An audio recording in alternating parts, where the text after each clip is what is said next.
Dire non, N-O-N, deux petites lettres qui pèsent si lourd. Pour beaucoup, poser une limite est vécu comme un affront. Alors on dit oui encore et encore jusqu'à s'épuiser. Dans l'envers du décor, on parle de ce qui bloque, du poids du regard des autres et aussi de la peur d'être rejeté. Et si dire non, c'était aussi se dire oui à soi-même.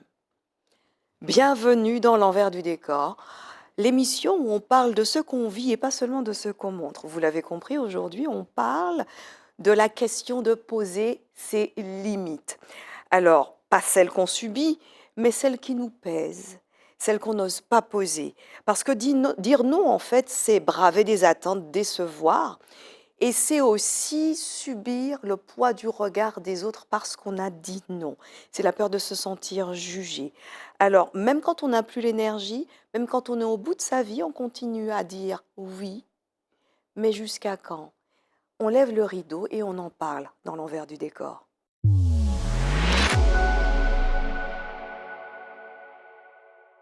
Alors, question, pourquoi est-ce que dire non est vécu comme une agression, comme un rejet en fait? C'est vrai, mettez-vous un petit peu un moment à réfléchir. Si on vous dit, vous demandez quelque chose, on vous dit non. Est-ce que vous vous sentez rejeté systématiquement? Est-ce que vous pensez que c'est une évidence que l'autre va vous dire oui? Ou est-ce que vous essayez de formuler la demande de telle sorte que l'autre n'ait pas envie de dire non, le forcer un petit peu à accepter? Donc c'est vrai qu'on a du mal, quand on se regarde en face, à accepter qu'on nous dise non. Ça, c'est une première observation. La deuxième, c'est que le regard des autres, cette peur d'être jugé par les autres nous empêche et nous interdit quelque part de poser nos limites. Ça veut dire que si je dis non, l'autre va dire que, etc. Ça va encore faire des histoires, il va croire que, etc. C'est-à-dire qu'on commence déjà à se faire tout un film dans notre tête alors qu'on n'est pas disposé à dire oui, qu'on veut dire non, mais que par peur de ce que l'autre va dire de nous, va penser de nous, on se sent obligé de dire oui. Donc ça, c'est la deuxième observation. Et puis, regardez la chose que j'ai évoquée tout à l'heure. Il y a cette culpabilité insidieuse qu'on essaie de faire ressentir à l'autre si jamais il nous dit non. C'est-à-dire que il y a des fois, les demandes sont faites de telle sorte que on ne puisse pas dire non. Ah, tu vas bien faire ça pour moi aujourd'hui. Du coup, la façon même de formuler la question interdit et nous interdit nous-mêmes d'être en mesure de recevoir un non. Parce que si je réponds à, on va dire que tu me poses la question, cher téléspectateur, ah, tu vas bien faire ça pour moi aujourd'hui, et moi, eh ben non, j'ai prévu autre chose. Toi, cher téléspectateur, tu vas te sentir rejeté si je te dis non. Parce que la façon même dont la question a été posée n'inclut pas, ne donne pas le choix à l'autre de dire oui ou non. Donc en fait, c'est ça, c'est cette culpabilité insidieuse dans la façon de poser des choses et de poser les demandes qu'on a hérité culturellement. C'est-à-dire que l'autre est systématiquement notre obligé. Ah, toi, tu es une fille gentille, tu vas faire ça pour moi. Hein? Comme tu es gentille, tu vas faire ça. Hein? Et on se trouve à dire ça à un tel, à une telle, parce qu'on sait justement que cette personne est gentille. Mais être quelqu'un de gentil, ça veut dire quoi? Est-ce que être gentil, ça veut dire oui à tout? Et j'ai bien entendu pas mal de gens dire je suis gentil, mais il faut pas pousser. Et les gentils, au bout d'un moment, ils pètent un câble. Hein.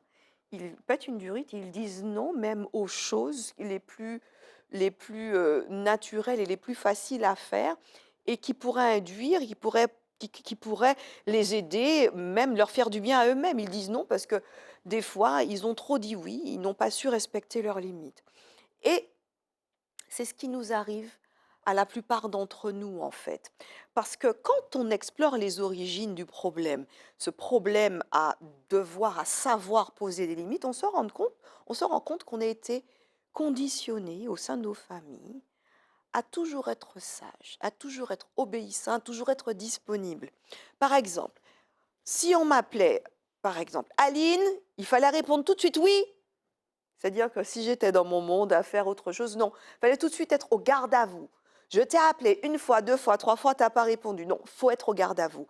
Faut être toujours disponible, faut être sage, faut être obéissant et faut être disponible, en fait. Voilà. Et j'ai déjà dit à plusieurs parents, des fois, dans des émissions, dans des interventions, auxquelles, dans les qu'on m'a demandé de faire, j'ai été amenée à dire: «Vous savez, les enfants ne sont pas des chiens qu'on appelle au garde à vous, en fait. C'est pas comme si on fait: "Viens là, viens manger", en fait. C'est pas ça. C'est-à-dire qu'on a en face de nous des individus qui sont dotés de cette capacité et de cette envie parfois de dire non parce qu'ils n'ont absolument pas envie de le faire. Donc c'est vrai que on a un petit souci aussi au niveau de la hiérarchisation des personnes et des membres de la famille. Un enfant, ça doit obéir. Oui, mais comment faire en sorte qu'il obéit? Comment exercer l'autorité? Ça aussi, c'est un problème qu'on va évoquer lors des autres émissions, pardon, de l'envers du décor. Mais pour l'instant, l'heure n'est pas à ça. On va continuer. Il y a aussi ce problème à poser des limites, ça relève des blocages personnels. On a peur, comme je disais, de perdre l'amour, on a peur de perdre l'estime, on a peur de perdre l'amitié. Alors, si l'amitié, c'est toujours dire oui, eh ben, on a un problème sur la conception même de l'amitié, en fait. Est-ce que je suis ton ami ou je suis l'ami de un tel ou un tel c'est mon ami parce qu'il va jamais me dire non?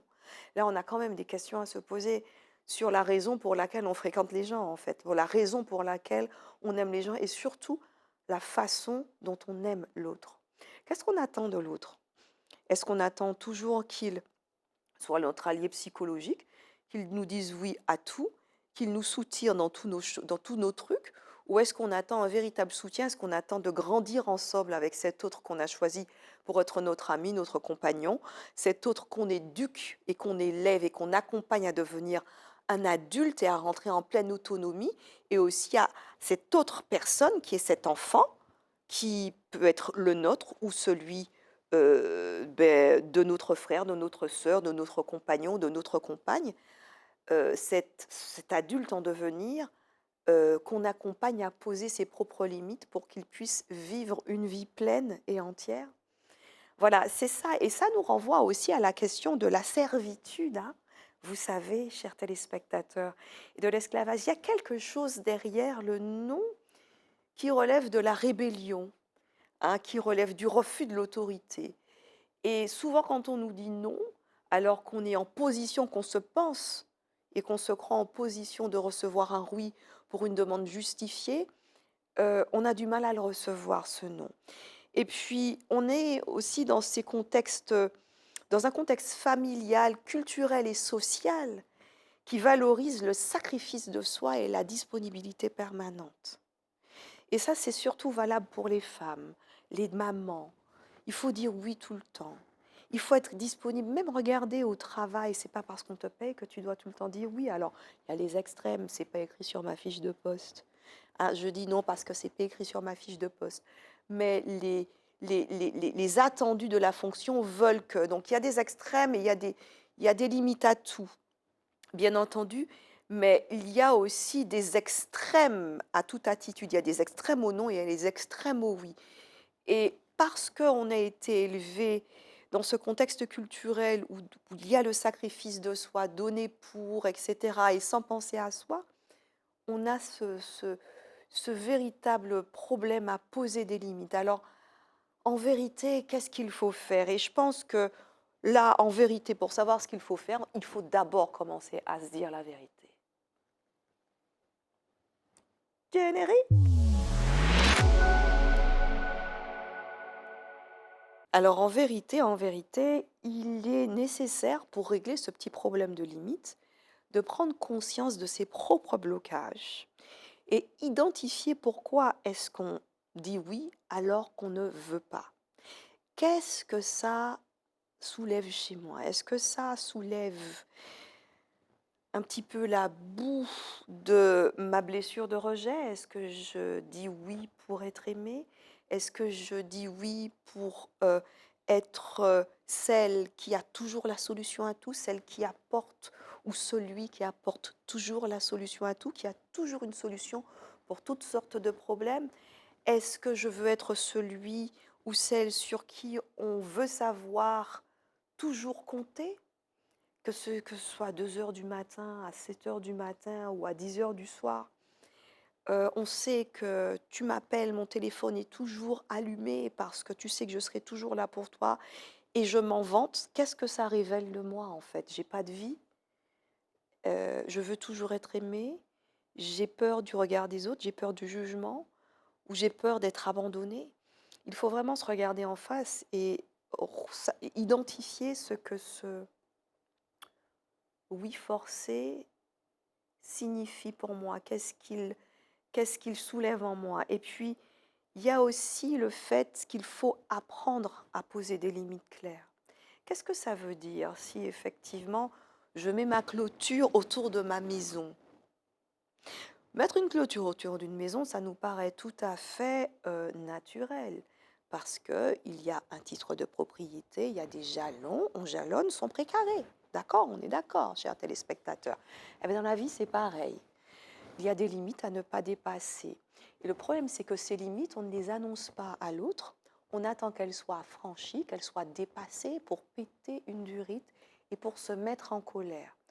Ce qu'il convient de faire avant toute chose, c'est de poser ses limites et de dire à l'autre, voilà dans quel contexte et dans quel cadre j'opère et que nous pouvons opérer et avoir des interactions, toi et moi. Ça, je ne l'accepte pas, ce genre de comportement, je ne l'accepte pas, etc. Plutôt que de laisser la moutarde monter, monter, monter, et ensuite exploser et puis ressortir les vieux dossiers d'il y a longtemps, alors que l'autre, il se doute même pas, parce que effectivement, quand on a pris ce genre d'habitude, qu'est-ce qui se passe? Eh bien, on accumule les dossiers, on accumule, et la moutarde monte jusqu'à ce que la colère explose, façon éruption de la montagne pelée. Et là, effectivement, l'autre ne comprend pas, puisque au fur et à mesure qu'on a accepté et qu'on s'est tu, en fait, eh bien, la fissure, le gouffre, en fait, il s'est agrandi jusqu'à empêcher toute forme de communication et jusqu'à causer la colère et l'explosion. Et puis, il y a aussi changer la relation à la demande. Voir comment certaines formulations, même celles qu'on emploie et qu'on fait naturellement, inconsciemment, manipulent par culpabilité. En fait, il faut savoir demander autrement. Et même la façon de demander: «Est-ce que ça te dérange si?» et que l'autre dise: «Oui, ça me dérange», en fait, on va mal le prendre. Il faut savoir poser les bonnes questions. Et poser les bonnes questions, c'est d'abord faire état d'un besoin qu'on a. J'aurais besoin de cela, que quelqu'un aille me chercher, je ne sais pas, mon fils à la crèche, est-ce que tu pourrais parce que je ne pourrais pas? Mais ne t'inquiète pas, si tu ne peux pas, je trouverai une solution. Est-ce que ça pourrait être dans ton emploi du temps?